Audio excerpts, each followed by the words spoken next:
텅 빈 오후였다. 박은수는 거실 창가에 앉아 할 일 없이 바깥 풍경을 내다보았다.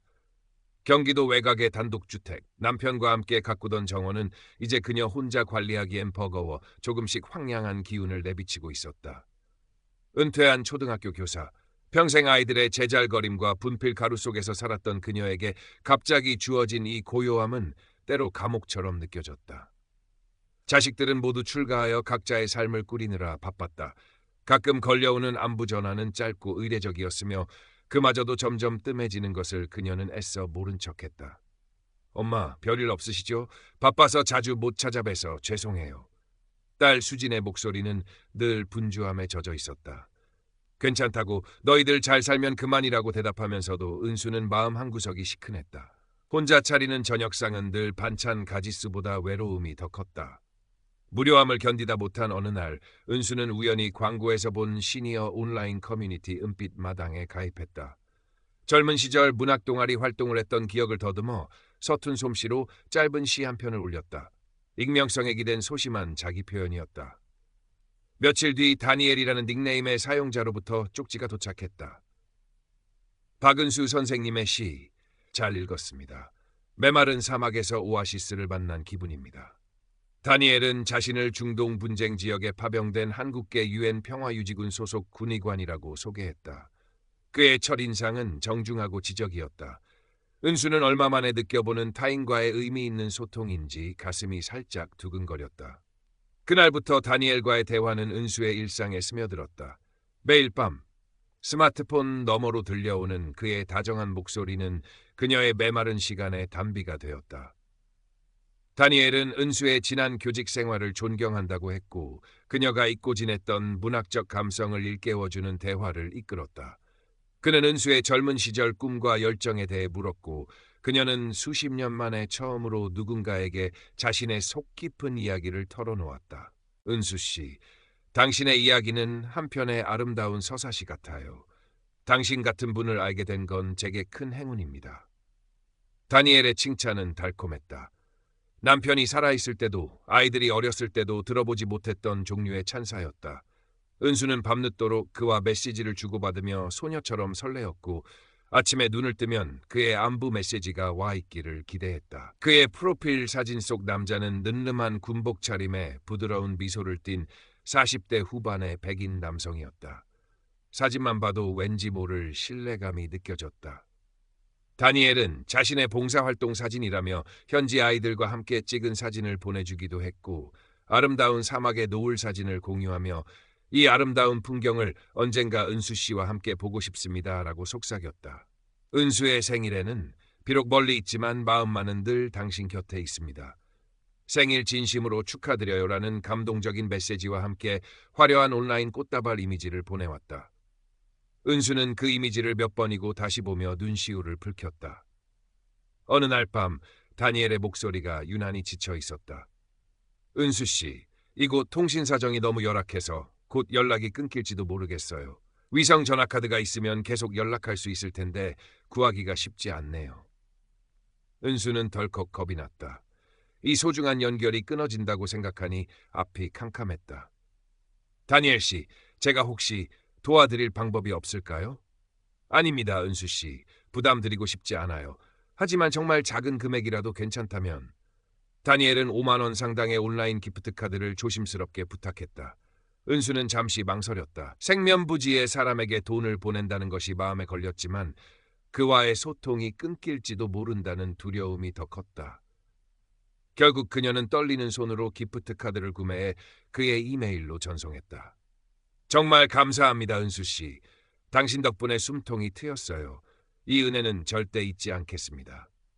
그의 감사 인사에 은수는 오히려 자신이 더 고마운 마음이 들었다. 그것이 시작이었다. 얼마 후 다니엘은 함께 작전 중이던 동료가 크게 다쳤는데 긴급 수술비가 조금 모자랍니다. 염치 없지만 조금만 보태주실 수 없을까요? 라며 30만 원을 부탁했다. 이번에도 은수는 망설였지만 위급한 상황이라는 그의 호소에 마음이 약해졌다. 한국으로 돌아가면 모든 것을 몇 배로 갚겠습니다. 제 모든 것을 걸고 약속합니다. 다니엘의 절박한 목소리에 은수는 결국 돈을 붙였다. 금전 요구는 점점 더 잦아졌고 액수도 눈덩이처럼 불어났다. 한국으로 보낼 개인 물품 통관비가 필요합니다. 작전 중 분실한 중요 장비를 변상해야 합니다. 명목도 다양했다. 그때마다 다니엘은 이것만 해결되면 곧 한국으로 돌아갈 수 있습니다. 돌아가면 은수 씨와 함께 조용한 곳에서 여생을 보내고 싶어요. 당신과 함께라면 어떤 어려움도 이겨낼 수 있을 것 같습니다. 라며 그녀의 감성을 파고들었다. 박은수는 적금을 해지했고 예금에도 손을 댔다. 남편이 남겨준 얼마 안 되는 퇴직금마저 그의 요구에 조금씩 사라지고 있었다. 마음 한구석에선 이래도 괜찮은 걸까 하는 불안감이 고개를 들었지만 다니엘의 달콤한 미래 약속과 그를 잃을지도 모른다는 두려움이 이성을 마비시켰다. 그녀는 이미 그에게 깊이 중독되어 있었다. 주말 IT 회사 마케팅팀 과장인 딸 수진이 오랜만에 엄마 집을 찾았다. 수진은 평소와 다른 어머니의 모습에 고개를 갸웃했다. 밤늦도록 스마트폰을 붙들고 누군가와 메시지를 주고받는가 하면 안절부절 못하며 돈 문제로 초조해하는 기색이 역력했다. 엄마 요즘 무슨 일 있으세요? 안색이 안 좋으세요. 아니다, 괜찮다. 그냥 좀 피곤해서 그래. 은수는 애써 태연한 척했지만 수진의 예리한 눈을 피할 수는 없었다. 며칠 뒤 수진은 어머니의 통장에서 거액이 특정 계좌로 여러 차례 이체된 사실을 우연히 알게 되었다. 액수도 횟수도 심상치 않았다. 엄마, 솔직히 말씀해 주세요. 요즘 누구한테 그렇게 큰 돈을 보내시는 거예요? 수진의 단도직입적인 질문에 은수는 당황하며 얼굴을 붉혔다. 내가 신경 쓸 일 아니다. 그냥 아는 사람이 잠깐 급하다고 해서 빌려준 것뿐이야. 어떤 아는 사람이기에 엄마 퇴직금까지 손대세요? 그 사람 믿을 만한 사람 맞아요? 은수는 버럭 화를 냈다. 내가 뭘 안다고 함부로 말해. 그 사람은 그런 사람 아니야. 그날 밤 다니엘에게 이 사실을 털어놓자 그는 한숨을 쉬며 말했다. 은수 씨, 역시 수진 씨가 오해를 하고 있군요. 젊은 사람들은 우리 같은 깊은 관계를 이해하기 어려울 거예요. 당분간 우리 이야기는 수진 씨에게 비밀로 해주세요. 괜한 오해로 우리 사이에 금이 가는 건 원치 않아요. 그의 말에 은수는 고개를 끄덕였다. 수진이가 자신을 걱정하는 마음은 알지만 다니엘과의 특별한 관계를 이해하지 못하는 것이 야속했다. 딸과의 사이에 보이지 않는 벽이 생기는 것을 느끼면서도 은수는 다니엘을 향한 믿음을 거두지 않았다. 오히려 그럴수록 다니엘에게 더 의지하게 되었다. 수진은 답답했다. 어머니는 평생 남에게 싫은 소리 한번 못하고 살아온 분이었다. 그런 어머니가 누군가에게 속고 있다는 불길한 예감이 머리셔틀을 떠나지 않았다. 수진은 IT 회사 동료 중 보안 전문가에게 조심스럽게 도움을 청했다. 어머니가 다니엘이라는 사람과 주고받은 메시지 일부와 그가 보낸 사진 몇 장, 그리고 송금 계좌번호를 넘겼다. 시간이 흐를수록 박은수는 초조해졌다. 다니엘은 곧 한국에 온다고 했지만 그의 귀국은 계속 미뤄졌다. 그럴 때마다 그는 새로운 이유를 대며 추가 자금을 요구했다. 은수의 통장 잔고는 바닥을 드러내고 있었다. 이러다 정말 모든 것을 잃는 건 아닐까? 밤마다 불안감에 잠을 설쳤지만 이미 너무 많은 돈을 보낸 터라 이제 와서 멈출 수도 없었다. 조금만 더, 이번이 마지막일 거야. 그녀는 스스로를 위로하며 마지막 남은 희망을 붙들었다.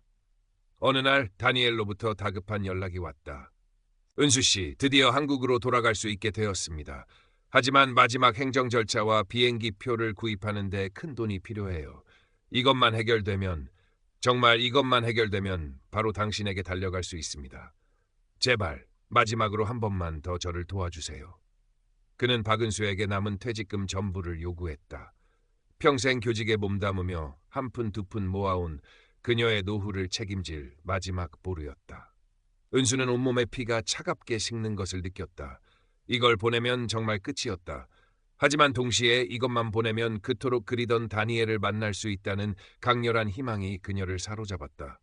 며칠 밤낮을 고민하던 은수는 결국 떨리는 손으로 은행을 향했다. 그때 수진이 나타났다.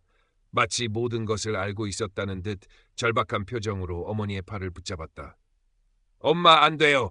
그 돈 보내시면 안 돼요. 수진아, 이게 무슨 짓이냐? 비켜라. 엄마, 급하다. 엄마, 제발 제 말 좀 들어보세요.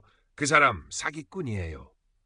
수지는 울먹이며 그동안 조사한 자료들을 어머니 앞에 펼쳐 보였다. 다니엘이 보낸 군복 사진은 해외 모델의 사진을 도용한 것이었고 그가 말한 파병 부대나 활동 내역도 모두 거짓일 가능성이 높다는 증거들이었다. 그가 알려준 송금 계좌는 이미 여러 금융 사기에 이용된 대포 통장이었다. 이게 다 뭐냐? 거짓말이지? 우리 다니엘 씨가 그럴 리가 없어. 박은수는 현실을 부정하며 고개를 세차게 저었다. 손에 든 증거 자료들이 사시나무처럼 떨렸다. 그녀는 미친 듯이 다니엘에게 메시지를 보냈다. 다니엘 씨, 이게 다 무슨 소리예요? 수진이가 이상한 말을 해요. 제발 아니라고 말해주세요. 하지만 다니엘은 평소와 달리 답장이 늦었다. 한참 만에 도착한 그의 메시지는 짧고 냉정했다. 은수 씨, 딸의 말을 믿지 마세요. 조금만 기다려주시면 모든 게 해결됩니다. 저를 믿으세요. 그의 마지막 메시지마저 박은수의 혼란을 부추겼다. 수지는 거의 반강제로 어머니를 차에 태워 경찰서 사이버 수사팀으로 향했다. 담당 형사는 박은수의 이야기를 차분히 듣고 그녀가 보여주는 메시지와 송금 내역을 꼼꼼히 살폈다. 어머님, 안타깝지만 전형적인 로맨스 스캠 수법에 당하신 것 같습니다. 형사의 낮은 목소리가 상담실의 무거운 공기를 갈랐다. 다니엘이라는 인물은 실제 존재하지 않는 가상의 인물일 가능성이 매우 높습니다. 어머님께서 보내신 돈은 이미 전문 사기 조직의 손에 넘어갔을 겁니다. 박은수의 눈앞이 하얗게 변했다.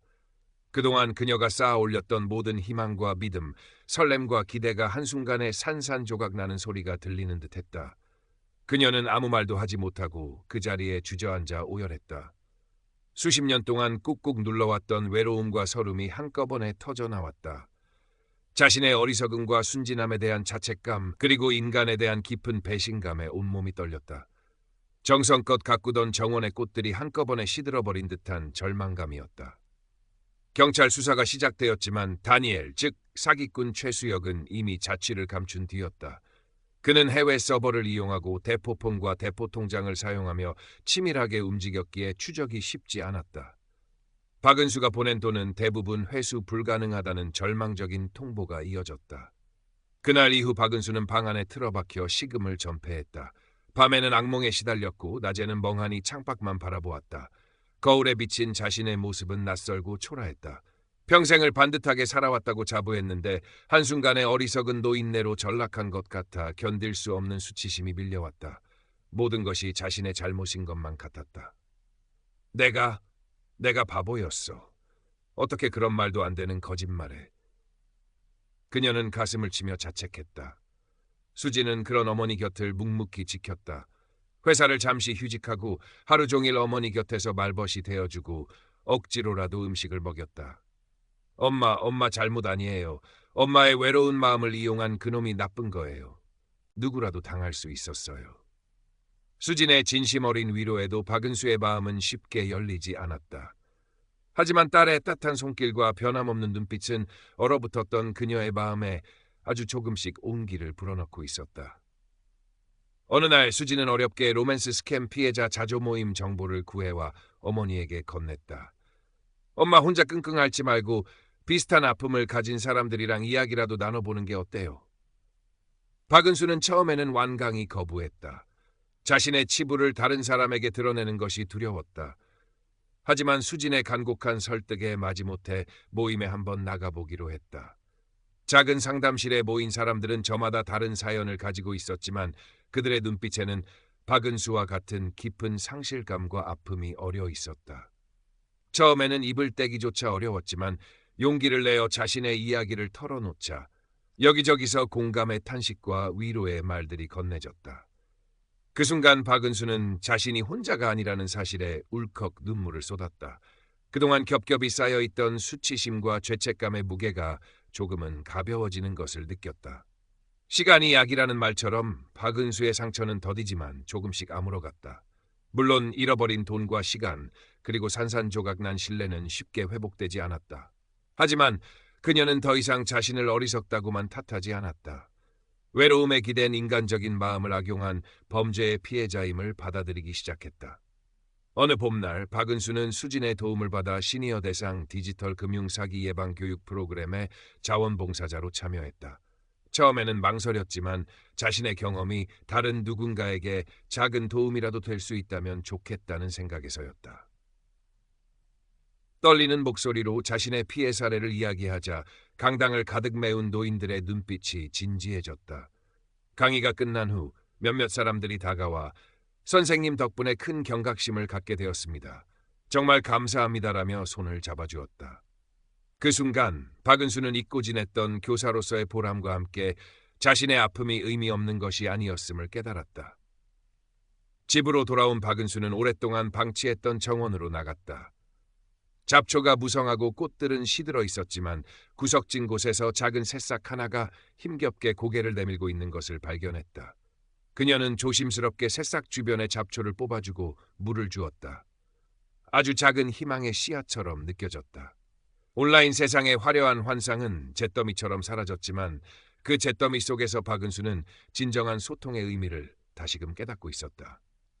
딸 수진과의 관계는 이전보다 더욱 깊어졌고 자조 모임에서 만난 사람들과는 서로의 아픔을 보듬어주는 소중한 인연을 이어갔다.